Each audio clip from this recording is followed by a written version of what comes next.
I'm Matthew Patrick from the channels Game Theorists and Film Theorists, and you're watching The Creator Show. I am here with Matthew Patrick, also known as MatPat of the Game Theorist, and now Film Theorists. That's 2 channels. 2 channels. What kind of stuff do you do on your channels? So basically, I like to say that we are the Mythbusters of gaming, and now of film and TV as well, where we are applying science, math, history, deep analysis of lore to question some of the assumptions that you have, or learn more about some of your favorite video games, TV shows, and movies. You just launched a new channel. Thank you, like yes. A month ago. Yes. But you got like a 500,000 subscribers in the first few days of the launch, and now 1 million subscribers in the first month. Yes. That's incredible. Thank you. How did you do it? Tell us. Sorry, I feel like I'm like beating you up here. It's all right. You know, I think it was a combination of things, right? So a lot of times when creators will launch a new channel, they don't give it a strong enough value proposition to get people to want to subscribe to it or get excited to subscribe to it, right? They'll be like, here's my new channel, and there'll be like a trailer up, or there will be no videos, and it's like, oh, this is a thing where stuff will happen one day. You will have a subset of the really hardcore fan base who will be like, yeah, I'm gonna go with you wherever, and I'm gonna subscribe to everything that you do. That's awesome. But then ultimately it's like, but why? You know, there's nothing there for me to enjoy. Whereas with the launch of Film Theorists, one of the things I was really going for was, hey, when you land on this channel, all of a sudden you're going to see a handful of videos that all represent kind of the spectrum of things that you can expect from this channel. You want to kind of optimize for what people are already interested in, what they're watching, you know, and so by throwing things into the mix that kind of break up that watch session or that quote unquote lean back experience, right? Yeah, all of a sudden I am creating friction with the viewer, and they're going to leave the channel. It makes total sense. And what is your theory then?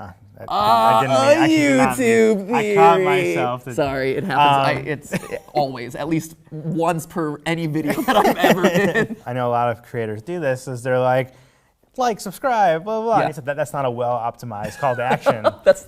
What are some better ways that they can do cool call to action? Well, do you know the science behind decision fatigue and willpower? No. Okay. No. Oh, you don't? Well, by a matter of fact, I do not. Oh, elbow buddies. Elbows. So each day, a human, a person, starts their day with a set amount of decision-making energy, right? So, and everything that you do depletes it. TV, historically, has been so successful because it's a passive medium. But YouTube and digital video in general is a very active decision-based platform, right? It's one of those things that when I go onto YouTube, I generally need to have an idea of what I want to watch and type it into the search bar, find their channel, and then I want to watch this video. So each step along the way, I'm having to make a decision. And that's exhausting. And so anything that you as a channel creator can do to help lessen the amount of decisions that person has to make, or make it easier for them to make those decisions, you are inherently helping guide their watch session, and you're going to boost your own, watch metrics as a result, and YouTube's going to notice that and favor it. I mean, we're so used to saying subscribe, or do you feel like viewers know that, right? Do we have to tell them that anymore? You know, it's funny. I was one of the slowest people to adopt end slates, because I'm like, oh, come on, this is so dumb. There are 15 buttons all over the place where people can subscribe, and they know what it is, and they know what to do.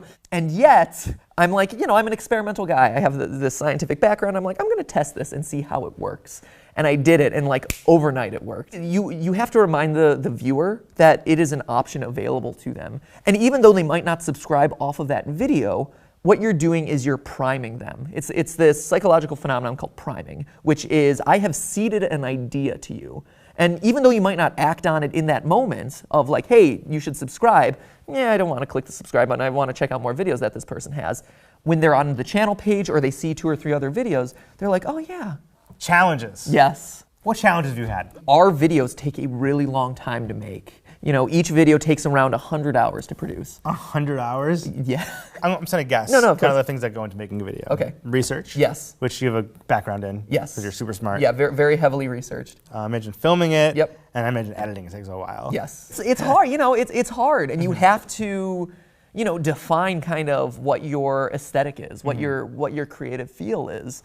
And, in the early days of game theory, that was kind of what it was born out of was I didn't have I didn't have a good video camera to film myself. So I'm like, let me rip down images from online and manipulate them and tweak them and, you know, make it a glorified slideshow. And over time, I'm like, no, I'm going to teach myself how to animate. And because I was using such a raw program, I actually literally had to stop motion animate every single thing that appeared on screen. So I had files full of just hundreds upon hundreds of Photoshop files where it was like, same image, move 2 pixels, move 2 pixels, move 2 pixels. Oh my gosh. And then in the video itself, I would take all 100 files, squeeze them all down to like 2 seconds, you know, or like 0.2 seconds. Yeah. And I was literally editing like by the millisecond down. Gosh. Yeah, like game theory, film theory was all born out of an excuse, outside of getting a job, was all born out of an excuse to teach myself new things, right? And I love learning, and YouTube was just a part of that, you know. I was learning YouTube as I went. I was learning video editing, learning how to script, learning how audiences behave on YouTube and what they respond to and what they like, what they don't like. So it very much was a learning process. And I had the further incentive of when every video that you make takes 100 hours, you want to make sure that you wring every last view out of that. Yeah. And so make it count. You do. You have to make it, because YouTube is a lot of work, and every video you're putting your blood, sweat, and tears into. And so if doing things like doing a more optimized call to action at the end for an end slate, or, you know, making sure that your thumbnail is bright and visually appealing and clickable and follows, you know, is as clickable as possible while still not being misleading, then you should do that. Otherwise, you are kind of undervaluing the time that you put into that video.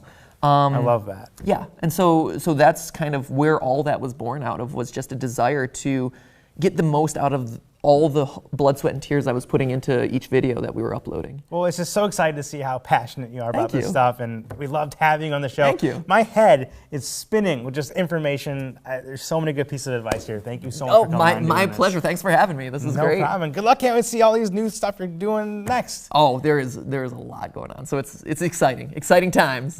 MatPat.